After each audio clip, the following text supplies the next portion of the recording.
Olá, boa noite, bem-vindas, bem-vindos.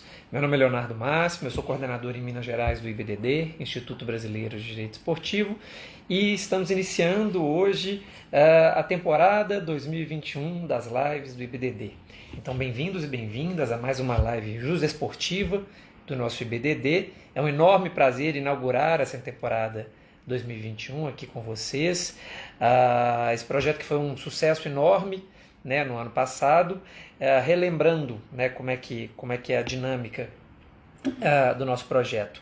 Existem colunas semanais que são publicadas, a coluna Jusesportiva do IBDD, ela é publicada no site www.ibdd.com.br e esta coluna, então, o autor ou a autora dessa coluna depois faz essa live aqui com a gente para a gente aprofundar o assunto, para a gente debater melhor, debater em mais profundidade, debater com algum detalhe, fazer perguntas, se o tempo permite trazer perguntas também das pessoas que estão assistindo aqui com a gente. Esse ano a gente teve uma pequena mudança no procedimento, na dinâmica, que atende melhor tanto a conveniência dos autores quanto da audiência. Antes a gente estava fazendo essas lives 2 vezes por semana. Agora a gente vai fazer o seguinte: a coluna é publicada toda quinta-feira e a live acontece toda terça-feira subsequente à publicação da coluna. Ou seja, nas quintas-feiras, texto inédito no site do IBDD, da coluna, e na terça subsequente a essa quinta, então, nós temos a live. Hoje a nossa live é com uma pessoa especialíssima, que inclusive já está mandando aqui o convite para entrar, então eu vou autorizar e vou apresentar tudo junto. Só um minutinho. Nosso convidado já vai entrar aqui então. Está se conectando.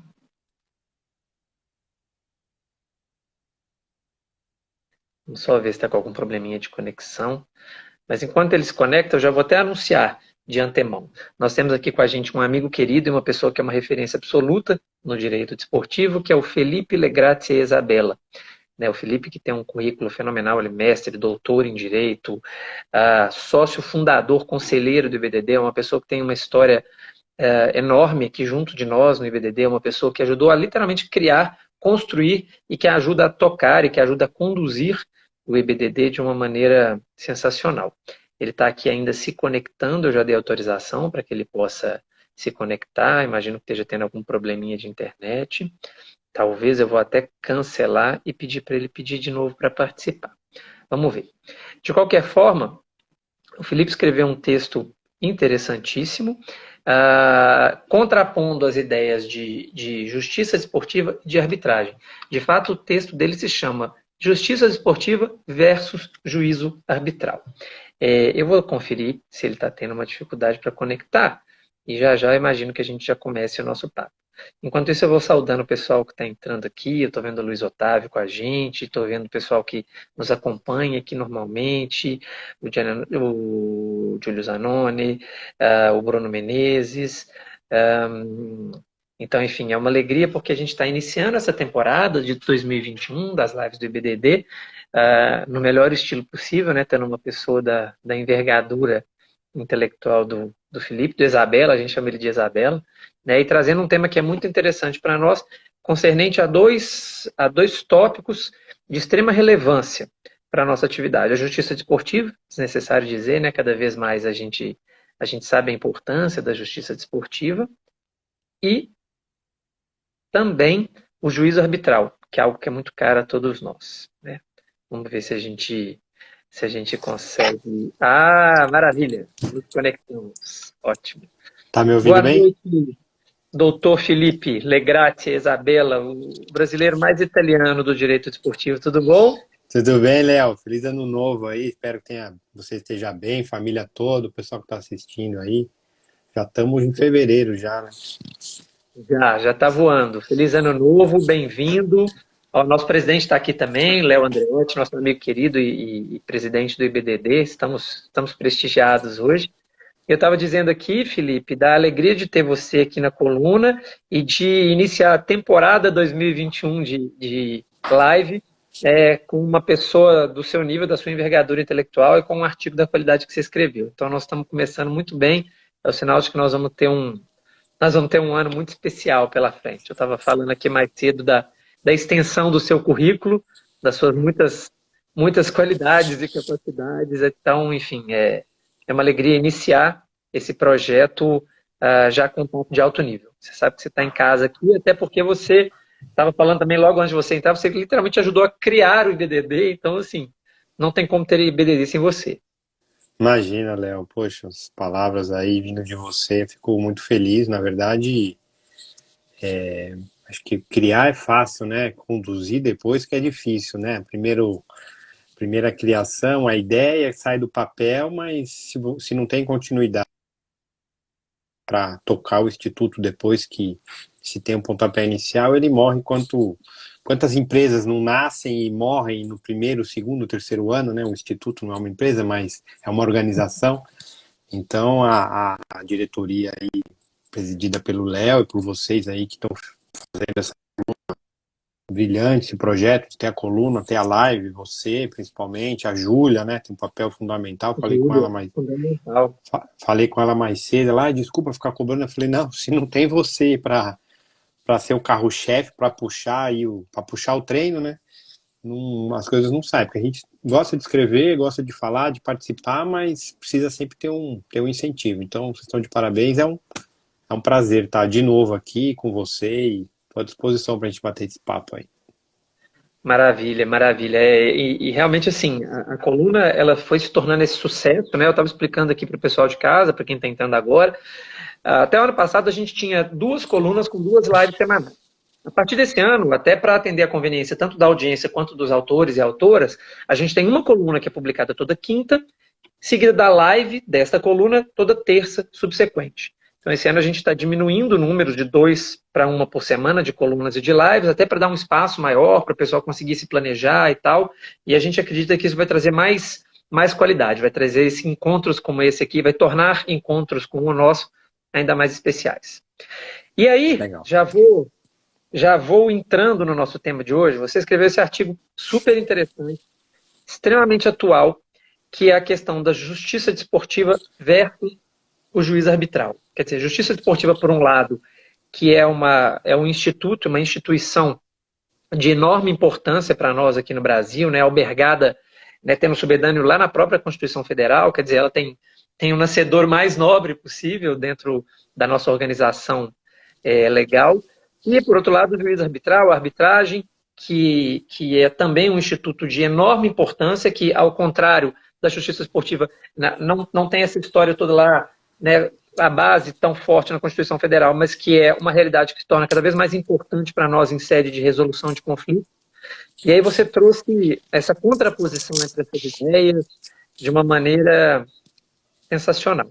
Então eu queria começar já pedindo para você falar um pouquinho para nós sobre o sistema atual de organização dos tribunais, quer dizer, como é que você vê isso hoje, como é que os tribunais estão organizados hoje, quais são as vantagens, quais são as desvantagens, quais são os gargalos, como é que está a nossa justiça desportiva hoje, da onde ela veio, como ela está? Bom, Léo, legal, vamos lá. Eu tenho desenvolvido esse tema já há algum tempo, e isso começou justamente analisando algumas mazelas, alguns problemas, algumas questões dos tribunais esportivos, né? Hoje até a gente tem alguma facilidade para a constituição de tribunais, porque a gente tem bastante gente envolvida com o direito esportivo, aumentou muito o número de interessados, de estudantes, de advogados, de alunos, mas você imagine isso há 15, 20 anos atrás, quando começou o Instituto, a pessoa falou, você quer participar do tribunal do handball, do basquete, do vôlei? Não, mas o que é isso? Como funciona? Então eram colaboradores, às vezes ex-atletas, que nem advogados eram, que iam lá para decidir algumas questões, para analisar um código de 200 e poucos artigos, um código um código bem denso, né? Não é uma simples aplicação de pena automática, você tem procedimentos, processos, dosimetrias, ou seja, a pessoa é um juiz ali que está aplicando uma pena, muitas vezes um atleta hoje em dia profissional, que pode impactar muito na carreira dele. Então essa questão eu venho desenvolvendo, venho refletindo muito ao longo dos anos, porque, como você disse, a justiça desportiva tem o pilar dela, a base dela da Constituição de 88, e é por isso que ela subsiste, porque estando na Constituição, para você tirá-la a existência dela é muito mais difícil, depende de quórum qualificado, né? Se tivesse numa lei Pelé ou numa lei Zico, na época que foi feito, com certeza já tinham dado uma canetada nela, né? E ela veio dentro de um espírito muito interessante na época, de você ter uns tribunais específicos para cada modalidade dentro de cada federação. Então você imagina que uma federação, falei do handebol, mas do vôlei, do basquete, futebol, uma federação dessa qualquer dentro de um estado, ela tem que compor um tribunal com 9 auditores no pleno, mais 5, pelo menos, né? 5 auditores numa comissão disciplinar, mais aí uns 2 procuradores, um para cada instância, um secretário e um secretário geral. Então você faz a soma disso, você vai chegar em 16, 17 pessoas, vai, se a gente contar um procurador, 16 pessoas no mínimo atuando num tribunal de uma única federação, todos de forma voluntária, né? E tendo que ter uma especialização super, super, como a gente falou, um tema muito técnico, um código muito apurado, questões muito técnicas. Então, a gente tinha muitas dificuldades ali no início dos anos 2000 de formar tribunais, e advogando, e trabalhando, e atuando, a gente via que as pessoas que estavam lá nem sabiam que você tinha que ter o tribunal com indicados da OAB. Ah, mas quem que é indicado da OAB? A OAB também não tinha comissão de direito esportivo da OAB, né? Como é que indicava isso, né?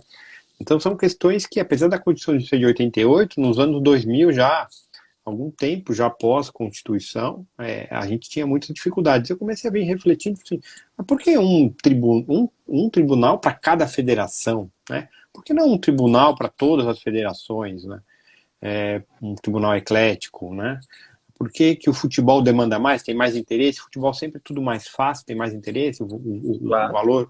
os valores econômicos envolvidos, né? Então, mais um para futebol e um para todas as outras modalidades, porque cada federação. Então, comecei a fazer uns exercícios. Pô, se aqui em São Paulo, que a gente tem, na época tinha 200 mil advogados, agora tem 300, 400 mil advogados, a gente tinha dificuldade para montar o tribunal, imagine em outras cidades ou outros estados com menos advogados, né? Enfim.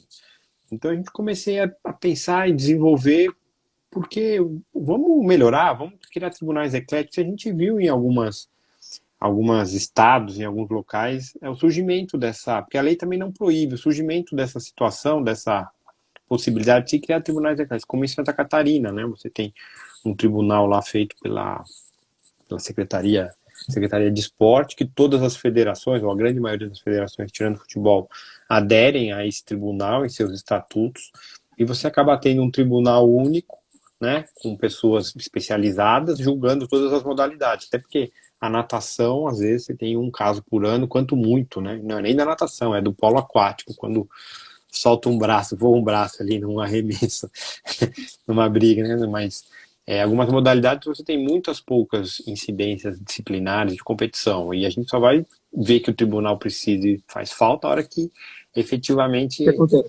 acontece o problema, né? Então, assim, a Constituição fez um favor muito grande, um avanço muito grande, porque também eram comissões que tinham dentro de federações que ninguém sabia, não tinha publicidade, não existia uma regulamentação, então ela, junto com a Lei Zico, depois com a Lei Pelé, ela trouxe uma regulamentação própria de como criar os tribunais, depois os códigos foram sendo alterados, mas o que eu tenho defendido, e ao longo dos anos, isso tem ficado cada vez mais aprofundado, e vem outros professores, outros autores, outros advogados que, né, vendo a experiência a prática, também têm aderido a, vamos pensar passados aí 32 anos do modelo, né, vamos evoluir, vamos ver outros modelos, vamos ver o que está acontecendo em outros países, outros estados, ou até mesmo aqui dentro do Brasil, que outras ideias que a gente pode evoluir para a gente ter justiça esportiva mais, as questões esportivas mais céleres, mais especializadas e com pessoas mais capacitadas atuando nessa solução de disputas. A ideia, o conceito geral do artigo, a premissa é essa, né? Sim. Eu fico pensando, né? Você está falando de 32 anos de promulgação, né, da Constituição. Literalmente nada é como era, né? O mundo inteiro é de uma outra maneira. A gente vai vivendo a vida, né? Esse mecanismo da vida que vai carregando a gente, mas em 88 não existia internet, né? Então, assim, o tanto que a nossa experiência foi transformada, o tanto que a gente não tinha esse senso de uma comunidade global, em que a experiência de um lugar ela pode ser muito rapidamente transmitida para de outro, por exemplo, né? O tanto que a gente consegue avançar com as instituições e modernizá-las e achar soluções mais equitativas e mais apropriadas a cada comunidade, talvez, né? Então, de fato, é importante que isso se reflita nas relações, inclusive nas relações da nossa área. Né? Você falou uma coisa aí muito importante. Quando você vai montar um tribunal de uma modalidade, por exemplo, você precisa de no mínimo umas 16 pessoas que, saibam a matéria, dois, queiram fazer, três, estejam dispostas a trabalhar voluntariamente, o que é algo também, né? Eu acho que esse é um dos grandes debates da questão do modelo da justiça desportiva, essa atuação voluntária, né? A gente sabe que o tempo das pessoas anda cada vez mais escasso, quer dizer, você conseguir X pessoas que não só entendam da matéria, mas queiram e que possam abrir mão de alguma hora, 2 horas, 5 horas da sua semana, é muita coisa junta, né? É muita demanda junta para que aquilo funcione. Ou ao mesmo E tempo você com, vai empregar e com pessoas muita que responsabilidade, né? Exato, é onde eu ia chegar. Pessoas que têm que ter compromisso, né? Tudo isso é muito sério, né?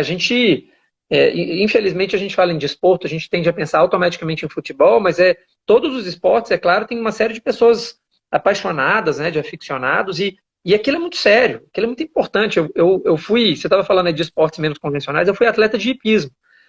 Eu nunca ouvi falar em STJD do hipismo. Quer dizer, eu sei que existe, alguém outro dia até comentou comigo um caso, mas assim, se para o futebol já deve ser difícil conseguir, já é difícil conseguir, você imagina para esportes que têm um pouco menos de apelo midiático, por exemplo.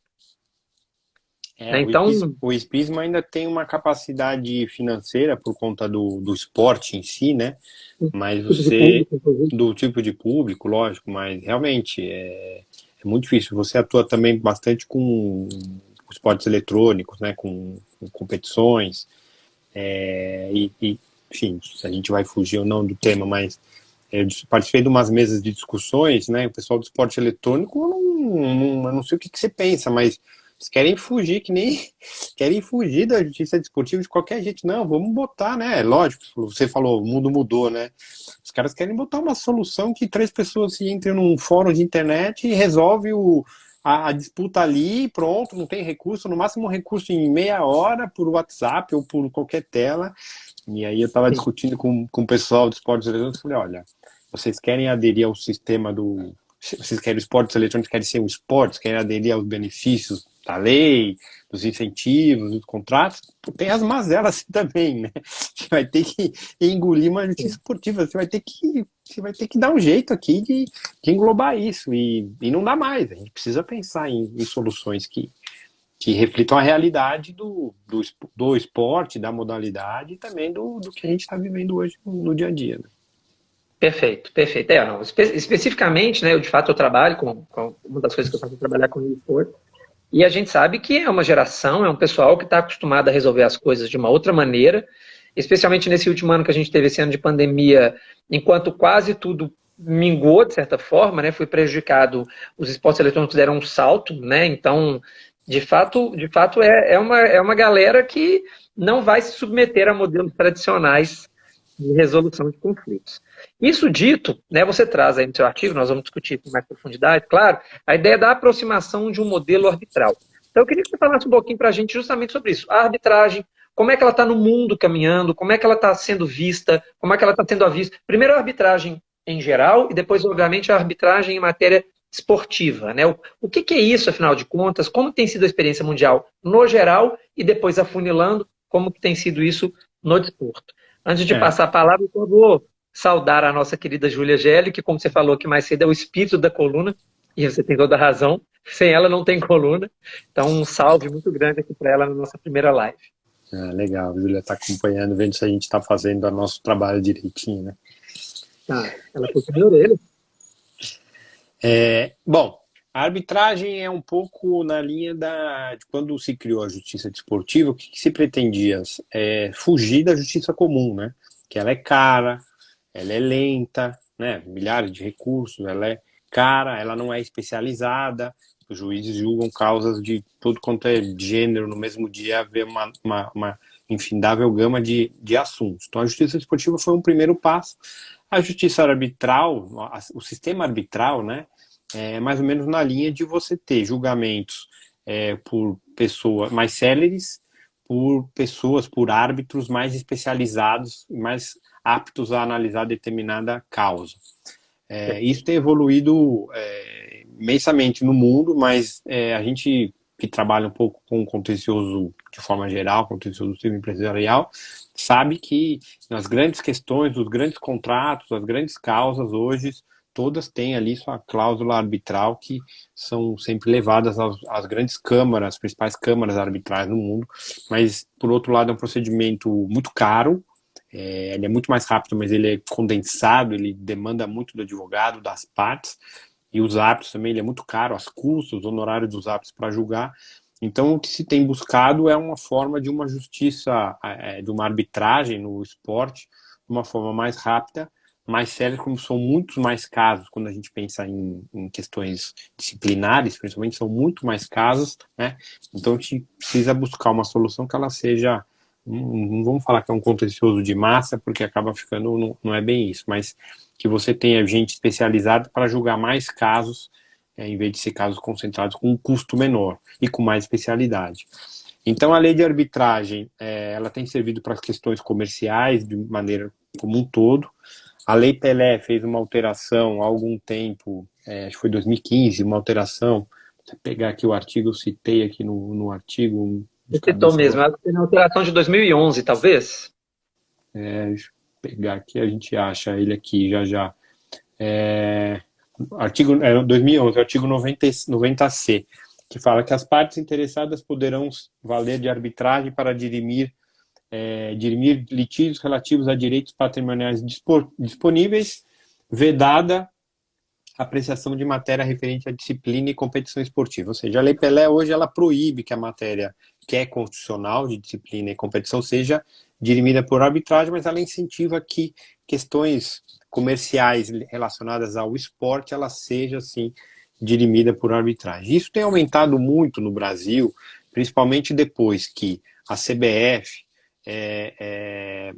ela reformulou a Câmara Nacional de Resolução de Disputas, né, a CNRD, que não chega a ser um sistema arbitral, mas ele é uma pré-arbitragem, vamos dizer assim, que você tem ali já os seus julgadores e você tem um regulamento próprio, mas depois da decisão da Câmara Nacional de Resolução de Disputas, você tem um recurso obrigatório, o recurso ele é obrigatório para uma Câmara arbitral e aí a matéria colocada ali, discussões entre agentes, entre clubes, mecanismo de solidariedade, eventuais pagamentos de dívidas entre os entes filiados, agentes, você é jogado numa câmara arbitral e já tem aí seus 4 anos que a gente tem bastante casos, vários casos de arbitragem esportiva, vamos dizer assim, comercial sendo resolvido. Recentemente, no final do ano passado, o Comitê Olímpico Brasileiro, e eu acho que esse é o segundo grande passo na arbitragem no esporte, firmou também um convênio junto com uma Câmara Arbitral, que é do CBMA, Câmara Brasileira de Mediação e Arbitragem, também para ela ser um órgão conveniado, responsável para dirimir as questões também apenas comerciais e alguns casos até estatutárias das federações, confederações voltadas ao desporto olímpico. Aí mais uma gama de questões relacionadas a arbitragens estatutárias e comerciais. O grande ponto que a grande barreira que a gente precisa ultrapassar são as questões mesmo relativas à disciplina e competição esportiva, que no mundo inteiro são decididas por arbitragem e aqui no Brasil, infelizmente, a lei proíbe. Então a gente teve Jogos Olímpicos aqui, Jogos Paralímpicos, a gente teve Copa do Mundo, veio aqui o CAS, uma câmara ad hoc, né, um órgão, Tribunal ad hoc. Tribunal ad hoc, e dirimiu as questões relativas à disciplina e competição, a essas competições aqui no Brasil via arbitragem. E as questões internacionais também, nos campeonatos, a gente vai sempre lá envolvido em CAS, em outros órgãos arbitrais que dirimem as questões. Então esse é o passo que a gente teria que tomar, que dá, né? Eu sinto, obviamente, aqui no Brasil ainda uma resistência generalizada com a arbitragem. O que eu percebo é que as pessoas, a população em geral, ela não conhece a ideia de arbitragem. Às vezes, quando se fala em arbitragem, a pessoa está pensando no árbitro de futebol mesmo, né? E, por outro lado, nós somos um país, nós temos uma cultura jurídica de litigância muito forte com apelo ao judiciário, né? O que é interessante, porque isso decorre, obviamente, da nossa formação, tanto social quanto jurídica, da maneira como as coisas se constituíram, né? Eu acho que aqui no Brasil a gente a impressão que eu tenho é que os países anglo-saxões, por exemplo, eles são muito mais desconfiados do judiciário do que países latinos. Então, no Brasil, a despeito de uma série de melhores que tem de haver, as pessoas ainda têm uma confiança no judiciário como aquela tábula de salvação, como aquela seara em que você vai ter tudo decidido, né? Por outro lado, a gente vê que até matérias que são que a gente considera muito sagradas, muito recônditos ali de especialização profunda, de proteção profunda, como o direito do trabalho, por exemplo, já estão aceitando, né, a resolução de determinados tipos de litígio acima de determinados valores, né, tem que ser o dobro do valor máximo, enfim, via arbitragem. E, por sinal, estou vendo aqui, falei em direito do trabalho, estou vendo uma lenda do direito do trabalho aqui com a gente, professor Domingos Zainag, um salve especial aí para o professor que ensina tanto para a gente. Então, eu até queria que você comentasse também brevemente sobre essa questão do direito do trabalho, né, na arbitragem, enfim, de como, né, como é que a gente está aceitando isso hoje melhor, né? Porque isso me parece que é um dos grandes passos, um dos grandes indicadores de que nós, enquanto cultura jurídico solucionadora de litígios, estamos nos abrindo mais, né? Lembrando que o próprio Código Civil, o Código de Processo Civil novo de 2015, a gente sente que a tônica principal dele é a autocomposição, ou seja, tentar desafogar o judiciário e buscar outras formas de resolver conflitos, né?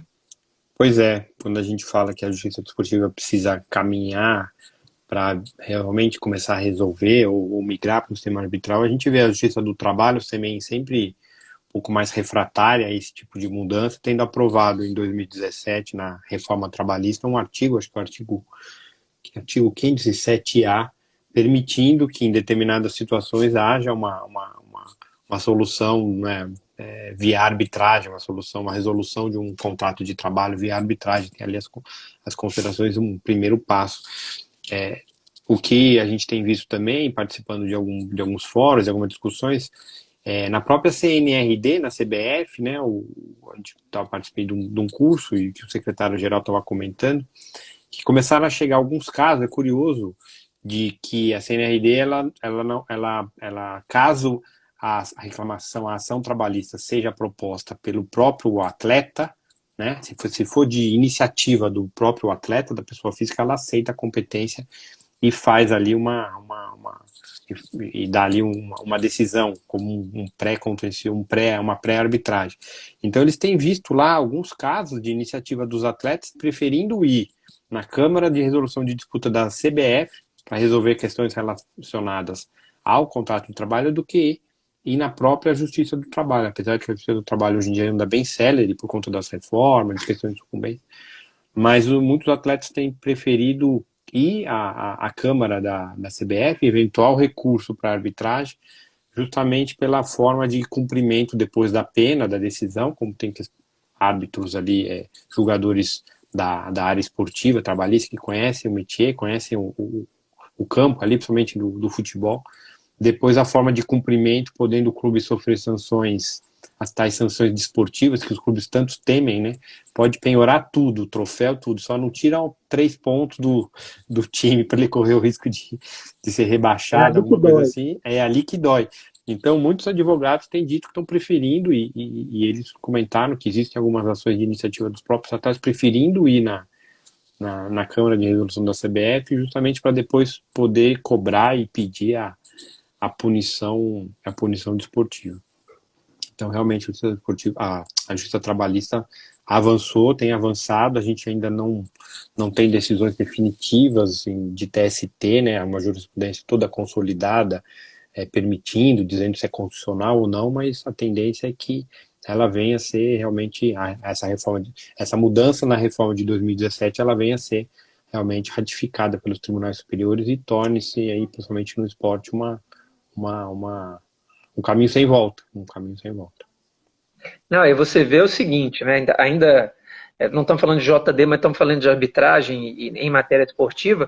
Eu tenho visto vários colegas relatarem, e eu tenho visto isso na minha experiência de trabalho cotidiana, o tanto que é difícil você obter determinados provimentos que deveriam ser simples na justiça do trabalho, né, em matéria esportiva. Então, por exemplo, a rescisão indireta, né, que está tão bem delineada na Lei Penel, os requisitos estão bem colocados ali, não tem nenhum mistério, e a dificuldade que é você conseguir um provimento de rescisão indireta, por exemplo, perante a Justiça do Trabalho, o que eu creio que decorre em uma boa parte, da falta de conhecimento da Lei Pelé.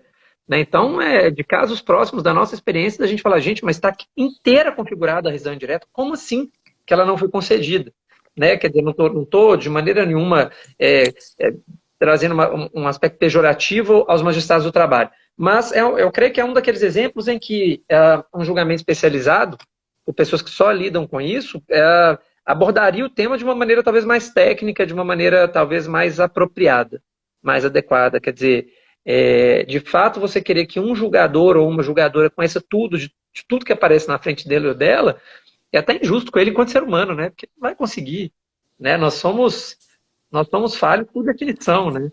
Então, Lógico, imagina, o juiz lá tá julgando questões marítimas, questões de alguma indústria específica, chega lá um jogador, uma causa de não sei quantos milhões, vem, né, os advogados, bons advogados de ambas as partes, com os argumentos, apesar de ser, entre aspas, tá lá 4 meses de atraso de determinada verba, não, mas será que pode purgar a mora, será que não pode? Veja bem, não, esse argumento, né, fica todo em dúvida, né? Enquanto se for para alguém especializado, que é da área esportiva, vai saber já que é uma questão pacífica que já vai resolver, já vai virar para a parte e falar assim, olha, isso aqui já está rescindido, veja como você quer pagar, tenta fazer um acordo aqui, né? Vamos resolver de outra forma. Já está rescindido, vamos tentar resolver de outra forma, né? exato. Exato. E aí, antes até da gente avançar ainda mais no tema específico do artigo, você considera, então, a avaliação que você tem hoje do que acontece no mundo da CNRD é uma experiência muito positiva, então, na nossa Câmara de Resolução de Disputas para o Futebol, por exemplo? Não, muito positiva mesmo. Ela é quase uma arbitragem, ela não chega a ser uma arbitragem porque ela ainda não preenche todos os requisitos ali da lei de arbitragem, como a indicação de árbitro, você não tem como indicar, né? Mas ela tem ali uma força estatutária grande e depois cabe um recurso a uma Câmara Arbitral, enfim, toda a matéria ela pode ser plenamente, o efeito devolutivo é pleno, né? Toda a questão pode ser reavaliada e aí se resolve por arbitragem. Tem funcionado muito, muito bem. A gente tem conversado até no evento do IBDD de final do ano, foi um evento internacional, a gente conversou com pessoas com colegas de outros países e que não há nada semelhante em outros países, pelo menos aqui na América do Sul, acontecendo. Então, nesse aspecto, a Câmara da CBF está o pessoal lá da CBF que coordena está de parabéns e pelos bons exemplos e pela boa prática, eu acredito que o COB tenha seguido a mesma linha, tendo visto que foi uma experiência bem sucedida, tem seguido na mesma linha. Então, com bons exemplos, a gente começa a caminhar para uma solução, né? De repente, é um próximo passo para tentar também fazer as questões de disciplina e de competição esportiva também dessa forma. Né? E bom, e é onde eu ia chegar, né? O cerne do seu artigo, que é justamente a necessidade de discutir essa mudança do modelo da justiça esportiva, ter uma aproximação com o juízo arbitral. Eu queria que você desenvolvesse isso melhor para nós. Qual que é a ideia dessa aproximação? Se você tem as bases dessa aproximação, como é que você vê essa mudança de chave? Veja, essa mudança de chave eu vejo mesmo no sentido de você ter uma câmara ou uma ou duas câmaras dentro de determinado estado ou região credenciadas por todas as federações ou pela confederação, com árbitros, a lista de árbitros ela é sugestiva, né? Ela não é obrigatória, mas enfim, você tem ali a lista de árbitros sugestiva com valores de honorários pré-fixados, valores mais baixos do que no arbitragem comum, mas pré-fixados com um determinado volume, e as soluções sendo resolvidas de todas as modalidades, por disciplina e competição, dentro dessa Câmara Arbitral com profissionalismo. Então, em vez de você ter 16 pessoas julgando né, uma estrutura gigantesca dessa, você vai ter, na verdade, em cada caso, 3 pessoas julgando, quanto muito, né, especialistas, com valores um pouco mais altos, mas dentro de uma realidade de cada esporte, de uma Câmara, e uma decisão arbitral com uma segurança jurídica e com uma especialidade, com uma rapidez, e com uma segurança jurídica muito maior do que as decisões atuais da justiça desportiva. Esse é um ponto fundamental também, Léo, que acabei não comentando no início, porque a justiça desportiva a gente acaba tendo, já tem uma jurisprudência consolidada, até porque está na Constituição, que você não entra ao Poder Judiciário, tendo uma questão, você tem que obrigatoriamente ir primeiro na Justiça Desportiva, né? E depois de esgotadas as instâncias da Justiça Desportiva, eventualmente, alguma questão pode, você pode chegar a ir ao Judiciário. Na Justiça Arbitral, não, né? Você é uma arbitragem, você tem a decisão ali resolvida, é uma decisão definitiva, você só vai ao Judiciário caso haja uma das causas ali de anulação do laudo arbitral, que em caso de fraude, de dolo, enfim, de corrupção, são causas bem. São vícios, né, na Constituição. São vícios. E você nunca discute o mérito, né? Então, quando você quer discutir um laudo arbitral, você pede você alega que há um vício, a Justiça Comum anula esse laudo arbitral e manda o tribunal refazer, né? A Justiça Comum não dá uma decisão substituindo a decisão arbitral. E isso é interessante que na Justiça Desportiva a gente não tem isso resolvido. Em tese, esgotadas as instâncias da Justiça Desportiva, você pode ir para a Justiça Comum e discutir novamente todo o mérito, né? Então você tem aí uma insegurança jurídica até também grande. São poucas as causas que isso efetivamente aconteceu, mas nas que aconteceram trouxeram prejuízos imensos, né? O professor Álvaro Melo Filho cita num livro dele, um dos primeiros livros dele, ele cita uma confusão no Campeonato Baiano, uma discussão de justiça desportiva. Depois os dois clubes foram para a Justiça Comum e demorou 20 anos para decidir quem era o Campeonato Baiano. Era uma decisão sob mando de campo. O Vitória foi para o Barradão, o Bahia foi para a Fonte Nova, um deu WO no outro, cada um tinha uma decisão, foram tudo para a Justiça Comum e demorou-se ano para saber quem era o campeão daquele torneio. Então a gente tem alguns casos na literatura interessantes. E no final das contas, quer dizer, uma atividade igual a nossa, que ela, por natureza, ela demanda celeridade nos processos, né, ela é uma atividade ágil. Você ficar 15 anos discutindo um tema, no final, quando é resultado, meio que já era, né, não faz sentido mais. Né? Então, e por outro lado, sim, a gente tem essa possibilidade, uma vez esgotado, passados 60 dias, você pode iniciar tudo de novo no judiciário, sem a menor ideia de quando ou como isso vai transcorrer e, mais uma vez, na mão de pessoas, de julgadores, como a gente acabou de dizer, falhos, porque falhos somos todos, né, absolutamente não especializados na matéria. Né? A gente tem o caso clássico, não envolve, que é o do Campeonato Brasileiro de 87, antes da Constituição, né, enfim, a gente tem que fazer, mas está até hoje discutindo quem é o campeão, tem um recurso no STF, não sei o que. Enfim, como é que fica, né? E os resultados esportivos ali, assim, quem ganhou o prêmio, quem levantou o troféu, quem na época era o campeão, que era a Libertadores, quem foi para a Libertadores, né? Então, se o time que foi realmente não era, então se ele foi campeão, anula, devolve a prêmio. Uma salada que no esporte a gente não pode ter. As decisões têm que ser rápidas e firmes e contundentes e pronto, né?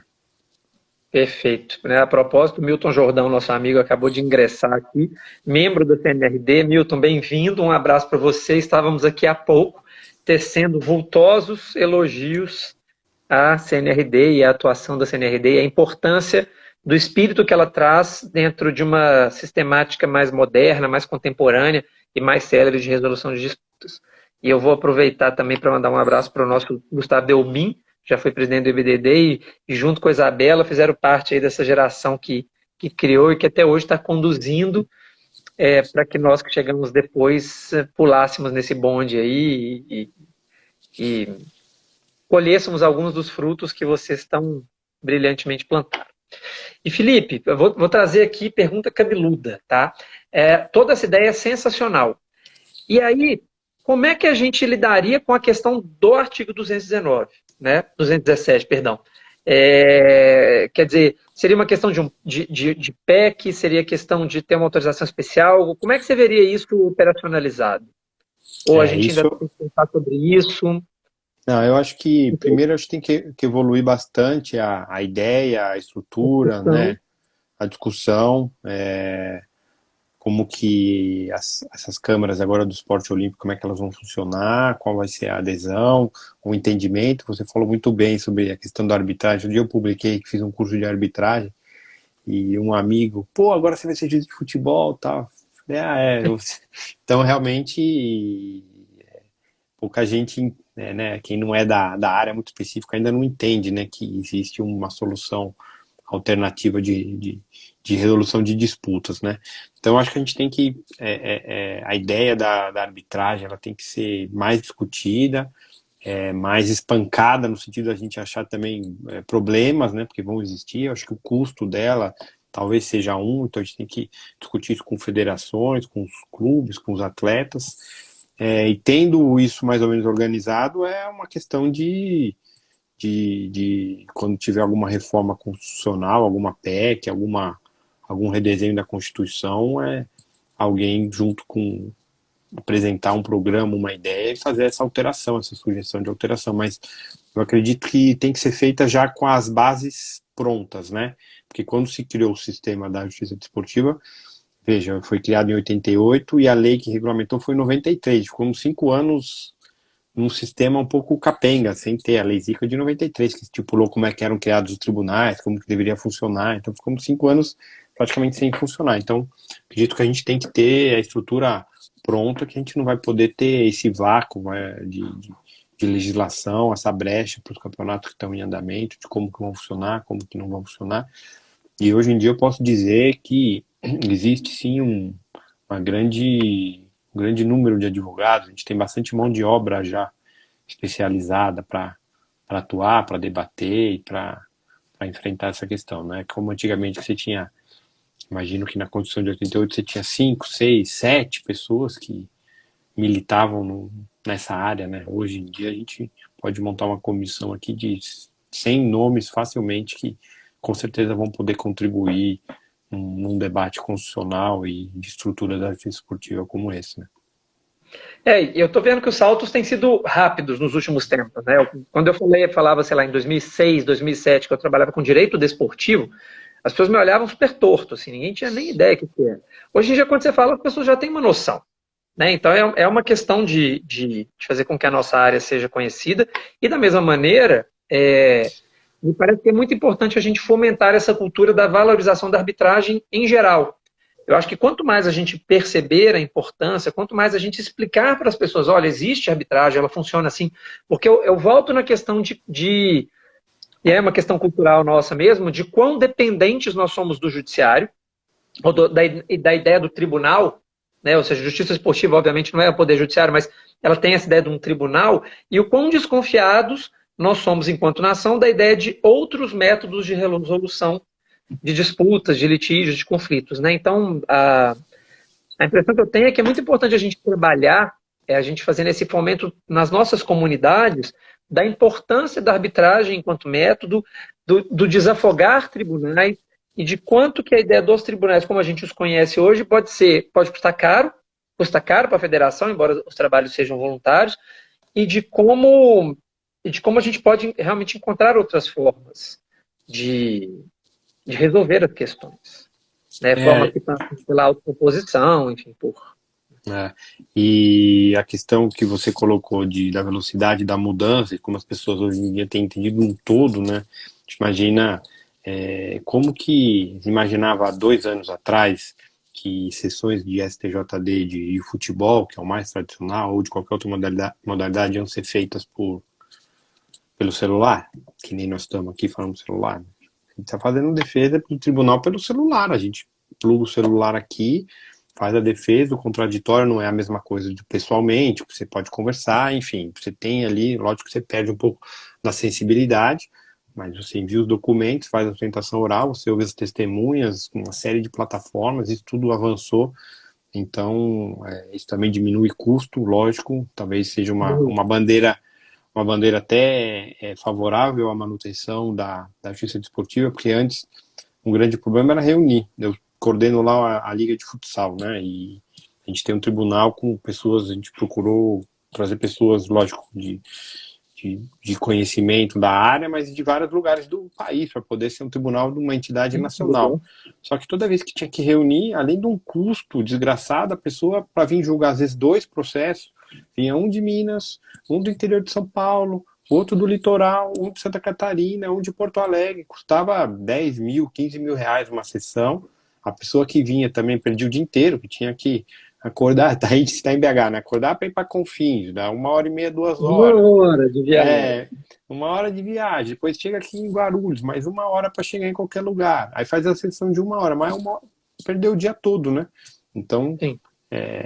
eu acho que a tecnologia também vai fazer repensar muito também de tudo isso que a gente está colocando no sentido das opções e das alternativas para as resoluções de conflito, né? E você que trabalha bastante também, eu sei que em outras áreas do game, né?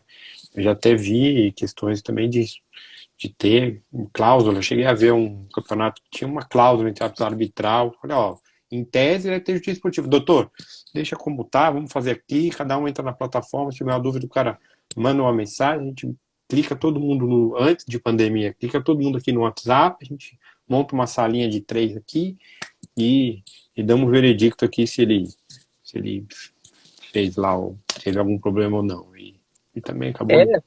Por exemplo, né, a gente pegar um jogo que é um fenômeno absoluto, que é o League of Legends, né, o LoL. O LoL é um produto de uma publisher, né, de uma empresa que se chama Riot, e a Riot tem um tribunal interno dela, ela resolve internamente as questões e está resolvido, e acabou, e é tudo rápido. E inclusive, voltando nessa questão do especializado, do sensível ao contexto, estou usando o exemplo da Riot, que é o que eu conheço de perto, porque eu sou dono de uma equipe que está dentro do CBLOL. A Riot ela tem valores muito importantes, por exemplo, diversidade, inclusão, combate à toxicidade. Quer dizer, são valores muito, muito importantes, inerentes a fatores muito intrínsecos ao game, que se caem na mão de um jogador, de repente ele não tem a menor ideia do que está falando. Então, de repente, uma ofensa, por exemplo, a uma atleta trans durante uma partida no universo da Riot, se ele for parar numa justiça comum ou numa justiça esportiva que seja, de repente o jogador não vai ter a mesma sensibilidade, que aquilo é um valor muito importante, que o próprio ambiente da Riot. Quer dizer, voltando na ideia de especialização, na ideia de especificidade do tema que você está julgando, né? Então, Imagina um jogo de futebol, uma discussão que tem com o árbitro, um monte de palavrão, de xingamento, é um ambiente totalmente diferente do que determinada outra modalidade, ou um jogo eletrônico, enfim, lógico. bom, Felipe, a gente sabe que tudo que é bom passa rápido, né? A gente está chegando aqui no nosso finalzinho. Eu queria, antes que você se despedisse, que a gente se despedisse, que você, se você tiver ainda alguma observações finais ao nosso ponto cerne aqui, você trouxesse para a gente. Não, na verdade, da conclusão do que a gente debateu aqui.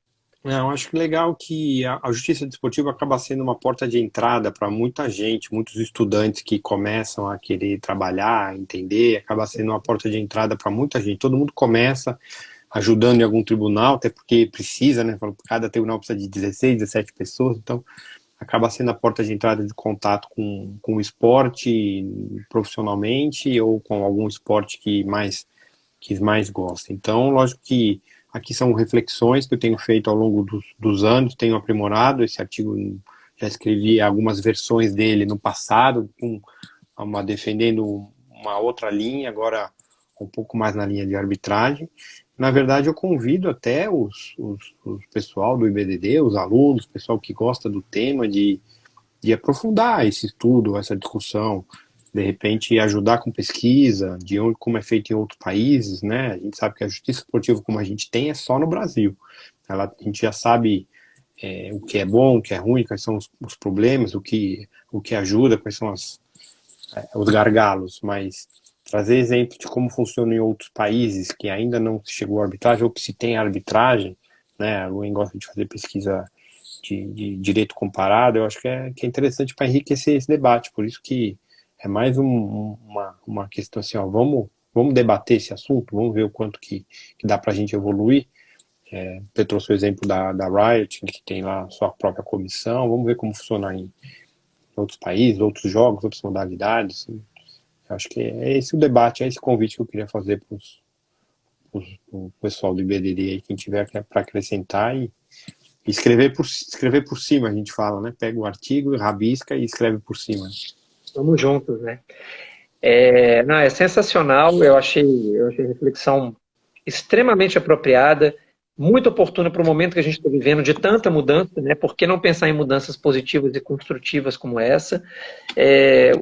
O nosso direito esportivo, ele é incrivelmente ágil, né? O nosso direito regulamentar muda toda hora, então, de fato, a gente consegue produzir a mudança e a gente consegue produzir a mudança coletivamente, né? A gente sempre fala da importância de espaços como esse, de espaços como o IBDD, que são locais onde a gente constrói o conhecimento juntos, né? A gente vai co-criando a realidade, co-criando inclusive as decisões dos tribunais.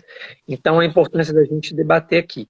Isso dito, eu quero te agradecer pela presença, pelo artigo, pela disponibilidade. Obviamente que você sabe que o IBDD é sua casa pra caramba, você colocou os tijolinhos lá na fundação mesmo. Então, eu estou sempre aberto para você e a gente agradece pelo seu tempo e pelo excelente artigo que você escreveu. Não, obrigado, agradecer você, Léo, pela condução e pelo convite, a Júlia, que coordena a coluna também, que está sempre atenta, cobrando, é um sucesso essa empreitada, parabéns para vocês e estou à disposição. Realmente eu me sinto em casa porque vocês também, mesmo participei lá atrás, porque vocês também me deixam em casa. Estou vendo aqui meu grande amigo Gustavo Delbim, mandar um forte abraço para ele e amigos de tantas jornadas. E um abraço para todo mundo aí, ficou à disposição. Valeu, Léo. Valeu, meu querido. Muito obrigado.